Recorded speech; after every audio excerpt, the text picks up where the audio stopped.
Warm welcome, everybody, to the drivers' press conference ahead of the FIA Formula One Mexico City Grand Prix. Two groups coming your way.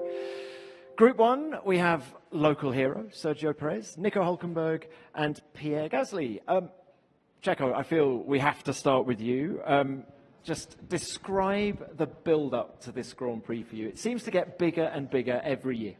It's pretty impressive. You always forget, when you are on the other side of the world with so many races, you really forget the amount of support you have in your own country.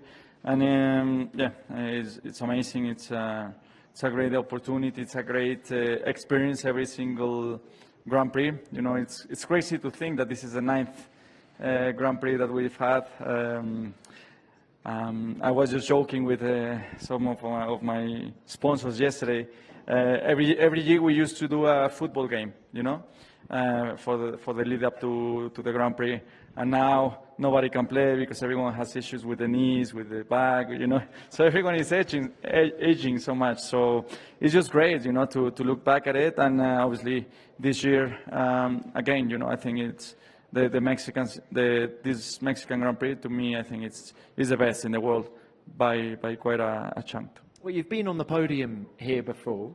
Let's talk about performance. Just how confident are you in the car and of getting back up there this weekend? Austin wasn't a good weekend for us. We did lack some of the upgrade. We basically thought that the new floor wasn't as big as it was. It turned out to be in the end with Max.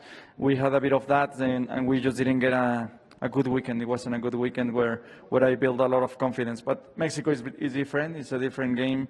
It's a different track. So let's see. We got some changes here. So let's see. Hopefully we can be in the mix for the win. And historically, Red Bull Racing has done very well here. Does that give you some confidence? Yeah, definitely. I think we've had good races in the past.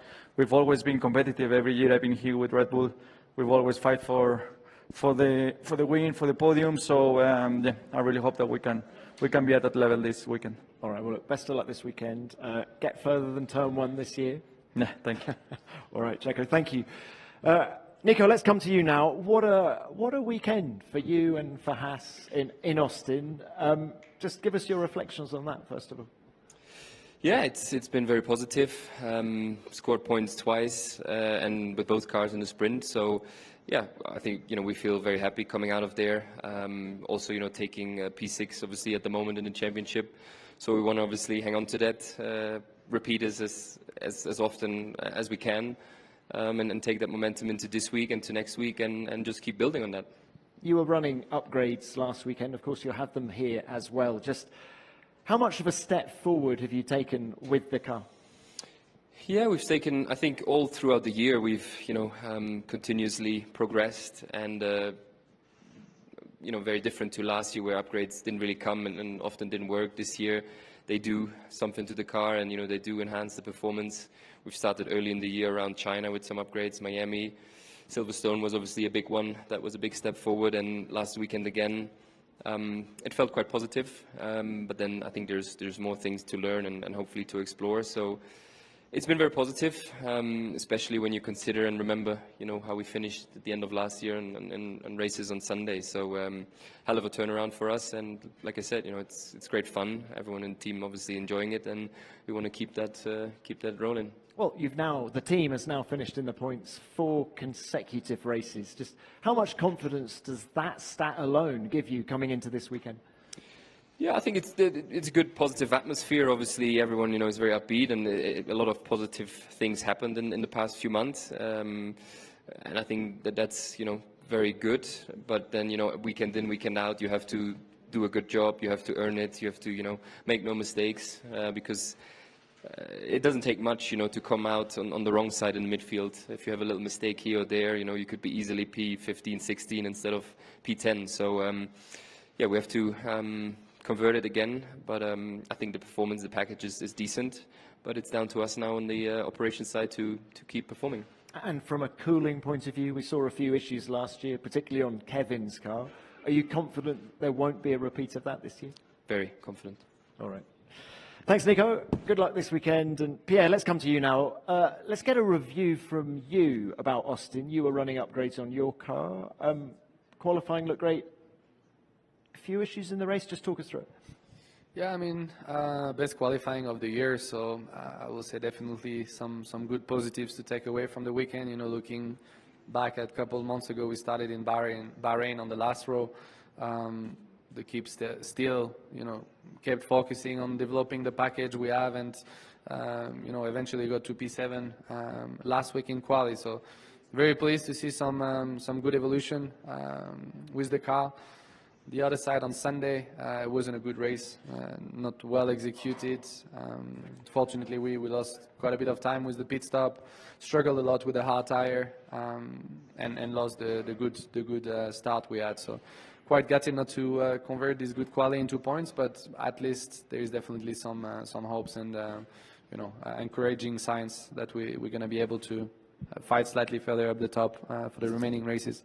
Pierre, you talk about car evolution. Just where was it better in Austin? Well, and to be fair, all around the track, like just in terms of overall potential, just can carry a bit more speed, tiny bit better on braking. You know, it's just have a bit more grip available. So still set a balance. You got, you know, a few things to improve there and there that we got to work on, but like all the cars, you know, down the pit lane, no one's gonna hit that perfect balance.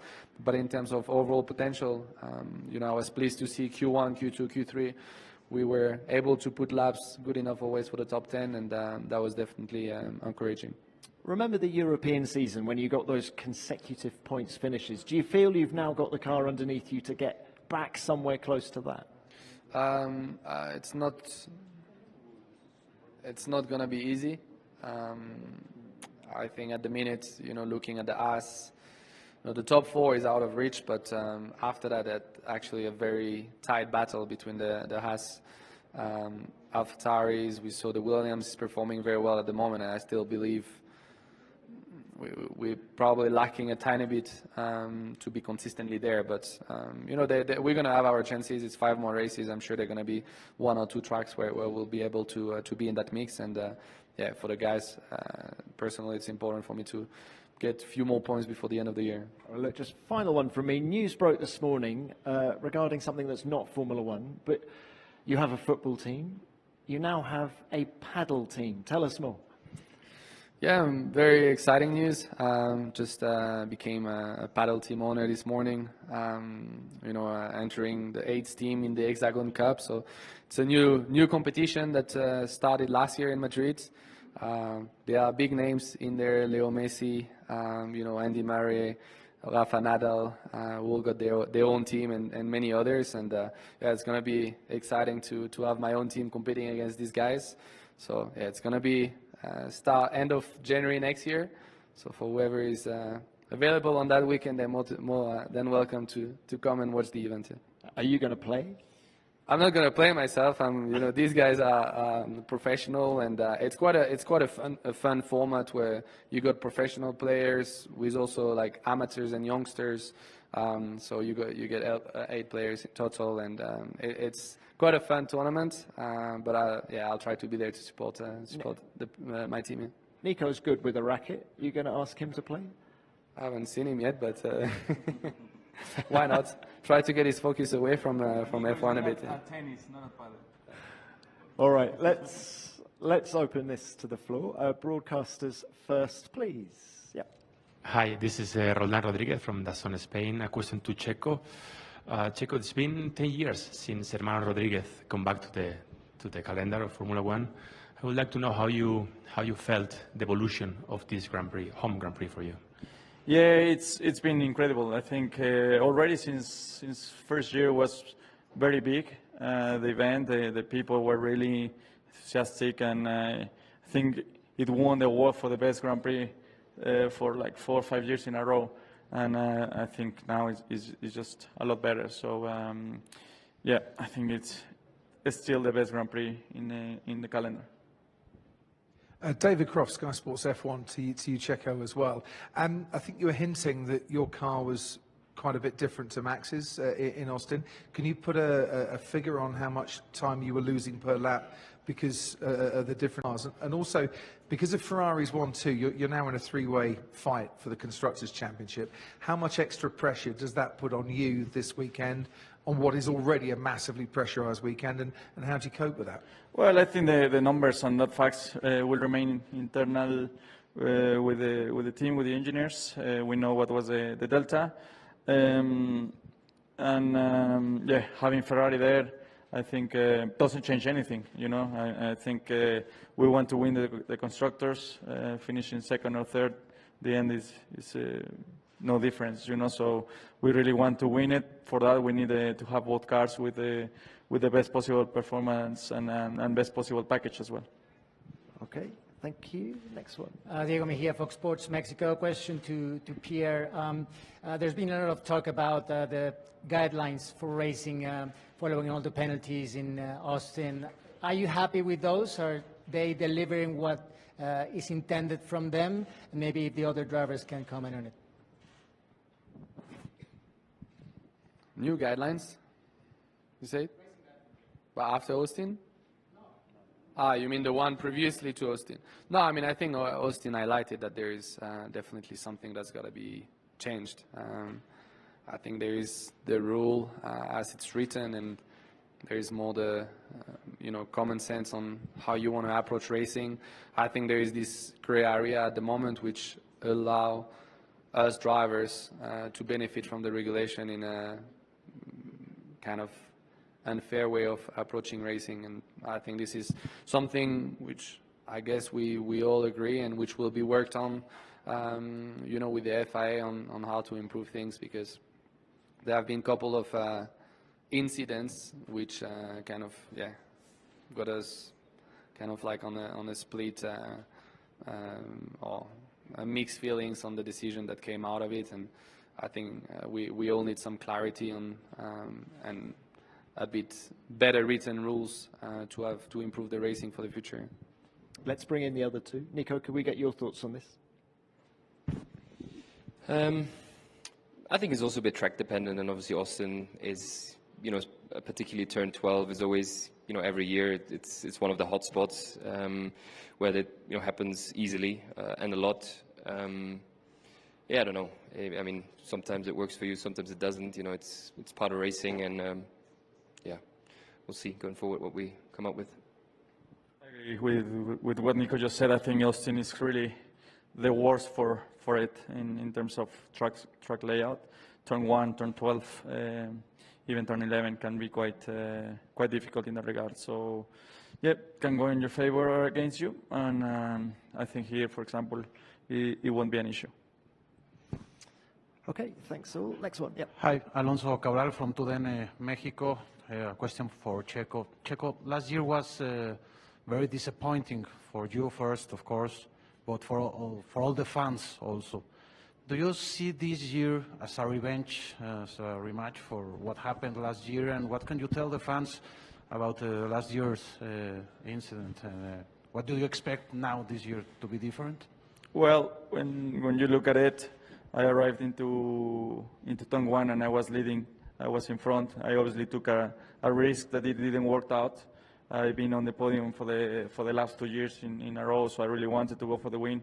I had the opportunity, and I went for it. I think hindsight, the easiest thing would have been just to back off and finish on the podium again. But I really wanted to go for the win. I gave it all, and I think as a racing driver, you have no regrets when you give it all. Sometimes it works, sometimes it doesn't, and as long as I give it all this weekend again, and I don't leave anything on the table, I'll go home happy regardless of the result. So that's my main target, to give everything to these people, because the amount of support I get here is pretty insane. No, we'll just keep this in English. If we could just go to the next question, please. Over here, Checo. Gabriel Martinez, TV Azteca. Checo, you have incredible moments in the Mexican Grand Prix, but now you'll be sharing track alongside Pato Ward. So how do you think this will affect the energy of the crowd and the weekend itself? it will affect, how it will affect. Yeah, how it will Well, I affect. think it's great, you know, for the fans. In the past, we had Esteban, that was also, we had 2 Mexican drivers at the time, and it's really hard for a country to have one Formula One driver, so to have 2 racing at the same time, it was just a unique moment. So it's great for the crowd, and I hope Pato can get an opportunity soon, you know, in a team to be a racing driver in Formula One.